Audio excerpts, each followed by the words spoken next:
just when the world thought the electric car revolution was unstoppable. Tata Motors has thrown a curveball that could flip the auto industry upside down.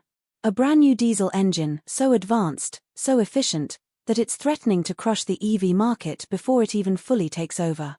Is this the comeback nobody saw coming? For years, we've been told that the future is electric. Governments around the world are banning combustion engines, automakers are investing billions into EV research, and Tesla became a household name almost overnight. Meanwhile, diesel engines? Written off as dirty, outdated, and doomed to disappear. But Tata Motors, India's auto giant, just made a shocking announcement. Their latest diesel engine isn't just cleaner, it's smarter, cheaper, and built to challenge the very foundation of electric mobility. So, what's so special about Tata's new engine? According to reports, this isn't your grandfather's diesel. We're talking about ultra-low emissions that rival hybrid systems, improved fuel efficiency, squeezing out more miles per liter than ever before, cutting-edge aftertreatment tech that slashes harmful pollutants, and most importantly, a price point far below electric vehicles. In a world where EV batteries are still expensive, charging infrastructure is incomplete, and range anxiety continues to plague drivers, Tata may have found a powerful alternative. Here's where it gets fascinating. Tata isn't just thinking about India.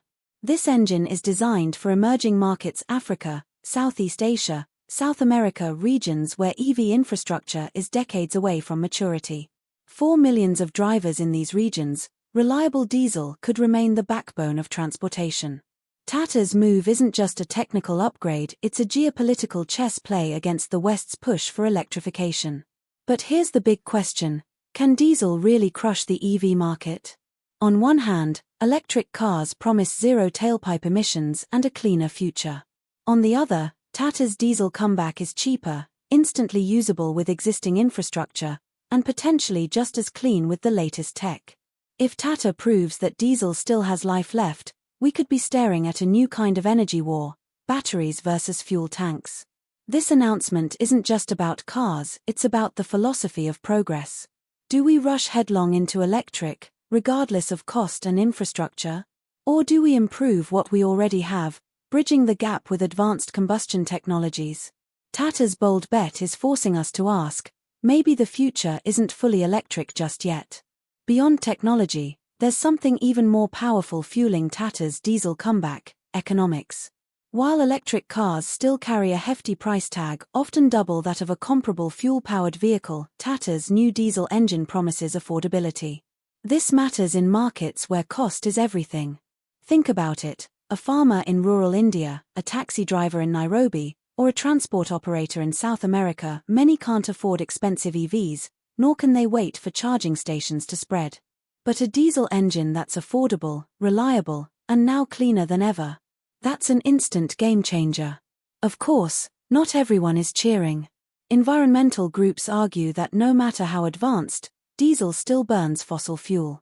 They claim that cleaner combustion is only a temporary fix and warn that this could slow down the global momentum toward renewables and electrification. But Tata counters with data. Their new diesel tech reportedly cuts emissions so significantly that, in some conditions, it performs nearly on par with hybrids.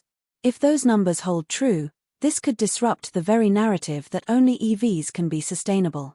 And you can bet the rest of the auto industry is paying attention. European automakers like Volkswagen and BMW abandoned diesel years ago after strict regulations and scandals tarnished its image. But now, what if Tata proves there's still room for innovation in diesel? Could this spark a diesel revival, especially in regions where EVs can't yet compete?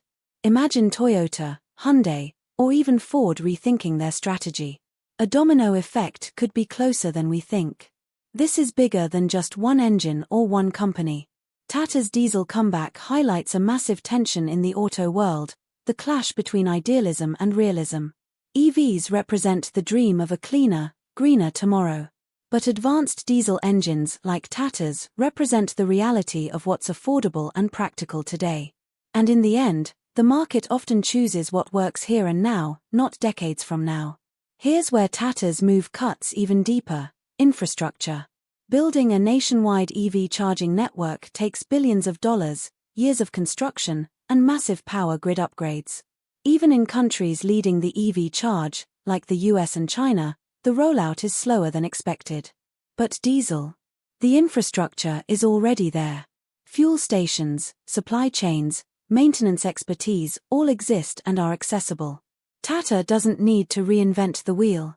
Instead, they're upgrading an existing system with new tech. This gives Tata a massive first-mover advantage in regions where governments can't afford to build charging stations every 50 kilometers. Diesel, in this sense, isn't just an engine, it's a shortcut. Another fascinating angle: Tata may not be fighting this battle alone. Behind closed doors, oil-producing nations could see Tata's diesel breakthrough as a lifeline. For countries dependent on fuel exports, EVs represent an existential threat. A cleaner, more efficient diesel engine buys them time, perhaps even decades. If these nations quietly support Tata through partnerships, subsidies, or favorable policies, we might be looking at a global alliance against the full electrification push. And what about the EV giants? Tesla, BYD, NIO, Rivian, companies built entirely around the battery dream. Tata's diesel comeback doesn't directly threaten luxury EV buyers, but it could slice away at the mass market, the very audience EV makers are counting on for explosive growth. Imagine the shockwaves. If millions of budget-conscious drivers stick with advanced diesel instead of switching to EVs, the growth projections of the EV industry could slow dramatically. Investors, policymakers, and automakers would all be forced to rethink their timelines. For everyday drivers, Tata's announcement creates a real dilemma. On one side, EVs promise status, modernity, and a clean conscience. On the other side, Tata's new diesel offers reliability, affordability, and convenience. Imagine a family in Mumbai deciding between an EV that costs twice as much, with uncertain charging access, or a diesel car that gives them peace of mind for long trips. This isn't just a question of technology, it's psychology. People don't always buy the greenest option, they buy the one that feels safest, easiest, and most practical. Tata understands this human side of mobility better than most. But here's where it gets even more fascinating. Insiders hint that Tata isn't just working on diesel. Rumors suggest a hybrid diesel-electric system, a bridge technology that combines the best of both worlds. If Tata pulls that off, they could create cars that run on diesel for long hauls, switch to electric in cities, and drastically cut emissions overall. This would undercut both traditional EV makers and legacy automakers chasing hybrids.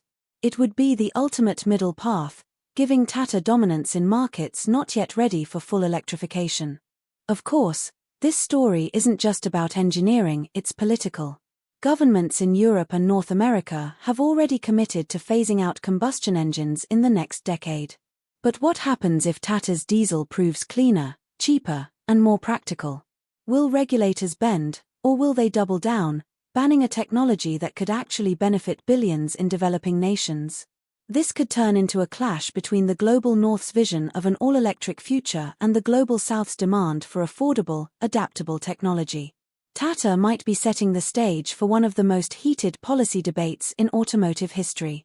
As Tata sharpens its diesel strategy, the ripple effects are starting to reach the world's biggest energy players.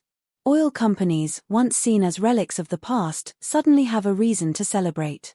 If advanced diesel can hold its ground, they don't just survive, they thrive.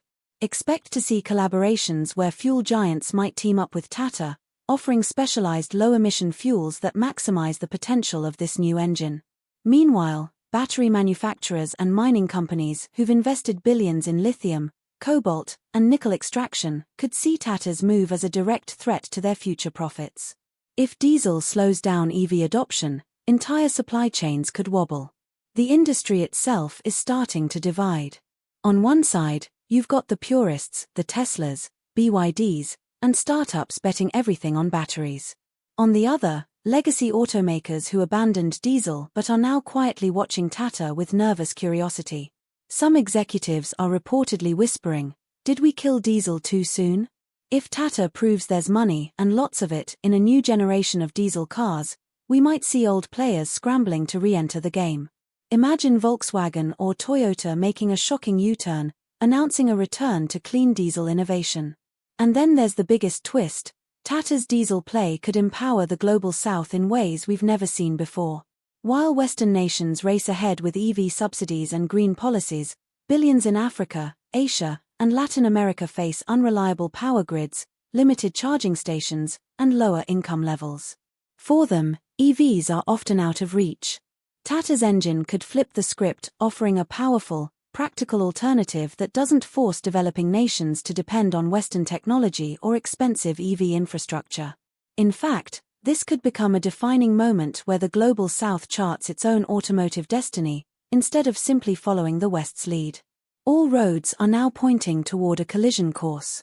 On one side, you have the unstoppable momentum of the EV revolution, Tesla, BYD, and governments pouring billions into batteries and charging networks. On the other, Tata's bold diesel comeback, affordable, practical, and designed for the billions of people in markets where electrification is still a distant dream. Add to that the hidden support of oil-rich nations, the quiet curiosity of legacy automakers, and the resistance of environmental groups, and suddenly, we're staring at a full-blown global mobility showdown. This isn't just about cars. It's about the kind of future humanity will choose. Will we race toward an all-electric world, regardless of cost, politics, and infrastructure? Or will we take a more complicated path, one where diesel, reborn and reinvented, continues to power much of the globe while EVs dominate the wealthier markets? Tata's gamble may decide more than just profits. It could shape how billions of people move, work, and live in the decades to come. So here we are, at the edge of a new automotive era. Diesel was supposed to be dead. Yet Tata Motors just reminded the world that innovation doesn't always follow the script. The only question now is, who will win this race? The battery, or the engine? Z-Auto-Tech, where innovation meets the road. The future of mobility starts here, only on Z-Auto-Tech. Thanks for watching. Don't forget to like, share, and subscribe for more fascinating stories about Elon Musk, Maxwell, Tesla, and the future of innovation. Until next time, keep imagining the impossible.